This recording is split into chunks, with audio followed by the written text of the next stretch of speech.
एकनाथसमारम्भां श्रीमद्रामानन्दार्यमध्यमाम् अस्मदाचार्यपर्यन्तां वन्दे गुरुः परम्पराम्। नीलाम्बोदरकान्तिकान्तमनिशं वीणासनाध्यासिनं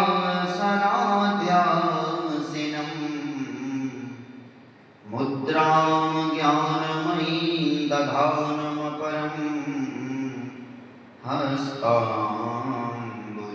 जानी सीतां पार्श्वगतां सरोरुहकरां विद्युन्निभानुरागमम्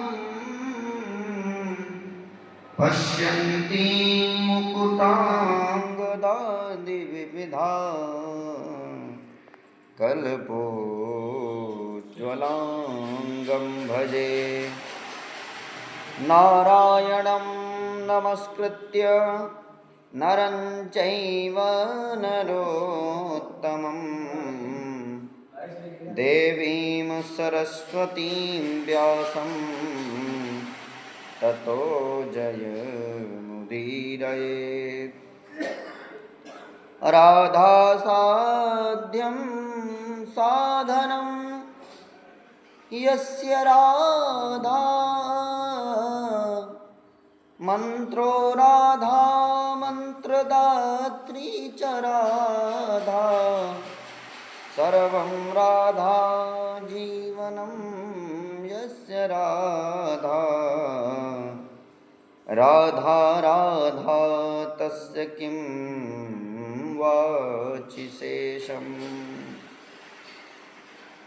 गौरांगं रसमयं नेत्यं रसाचार्यं रसोत्सुकं श्रीमद्रामहर्षणदेवाख्यं सद्गुरुं प्रणमाम्यहम्। नित्यं स्मरामि तिलकाङ्कितभव्यभालं स्वर्णच्छविं रसपञ्चरहस्यविज्ञं श्रीरामनाममविरामरटन्ति नित्यं श्रीरामहर्षणप्रभुं प्रेमावतारम्।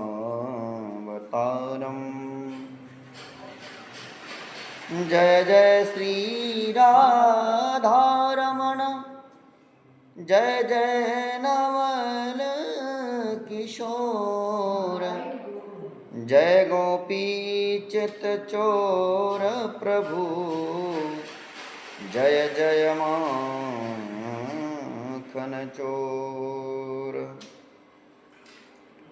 श्री राधा मेरी स्वामिनी मैं राधे को दास जन्म जन्म मोहि दीजियो श्री वृंदावन वास। सब द्वारन को छोड़ के मैं आयो तेरे द्वार श्री वृषभानु की लाडली निक मेरी ओर निहार।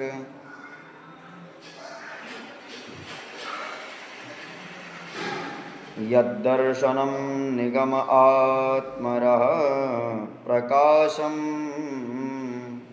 जीवन्ति लोमबिलजा जगदण्डनाथः विष्णुर्महान इह यस्य कलावृषेशो गोविन्दमादिपुरुषं तमहं भजामि। नित्यं स्मरामि तिलकाङ्कितभव्यभालम् स्वर्णच्छविं रसपञ्चरहस्यविज्ञं श्रीरामनाममविराम रटन्ति नित्यम् श्रीरामहर्षण प्रभुं प्रेमावतारम्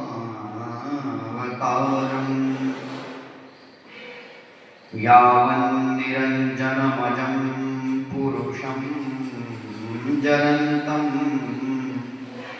सञ्चिन्तयामि निखिले जगते स्फुरन्तं तावद्बलाद् हृदयहन्तरे मे गोपस्य कोऽपि शिशुरञ्जनपुञ्ज मञ्जुः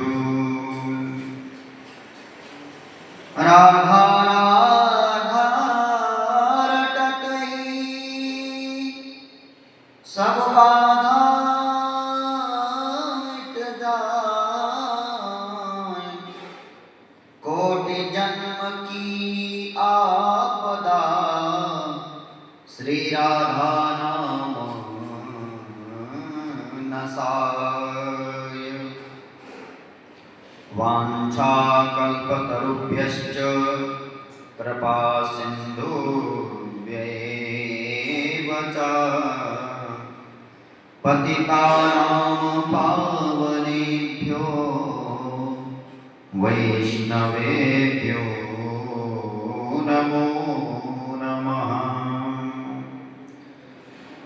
श्रीमद्भागवत महापुराण की जय। श्री सिद्धि सदन बिहारी बिहारिणी जो सरकार की जय। श्री सद्गुरुदेव भगवान की जय। श्री अयोध्या धाम की जय। श्री राम मंत्रार्थ मंडपम बिहारी बिहारिणी जो सरकार की जय। जय जय श्री राधेश्याम।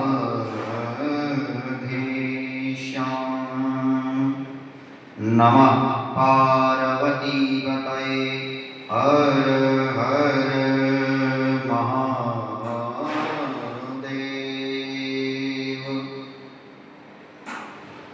परम मंगलमय परम कारुणिक लोकैकनाथ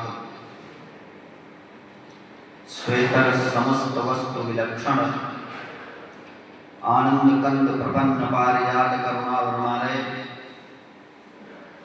क्षरा अक्षरातीत अनंत कल्याण गुणगण निलय अखिल कोटि अडित पादपीठ पर ब्रह्म अनुग्रह विग्रह कोटि मन्मथा विराम कोटि कंदर्प दर्प दमनीय भगवान नंद नंदन यशोदानंद वर्धन भगवान श्री श्याम सुंदर की माती अनुकंपा हम आप सबके ऊपर है कि विगत कई दिवसों से समुपस्थित होकर के ठाकुर जी के पाद पदों में अविराजित होकर के भागवती गंगा में गोते लगा रहे हैं हमारे। निश्चित तौर पर हम सब बड़भागी हैं और हम इतने बड़भागी हैं कि जहाँ राघवेंद्र सरकार का जन्म हुआ उस स्थल में बैठ करके भगवान की कथा सुन रहे हैं। अर्थात भगवान का दर्शन भी कर रहे हैं और भगवान की कथा भी सुन रहे हैं। कान भी धन्य हो रहे हैं हमारे और आंख भी धन्य हो रहा है। दो लाभ मिल रहा है, दो नहीं कई लाभ मिल रहे हैं। चरण से चलते भी हैं वो भी तो लाभ ही है। अर्थात चारों तरफ से लाभ ही लाभ तो है। तो आइए इस लाभ का को प्राप्त करने के लिए सर्वप्रथम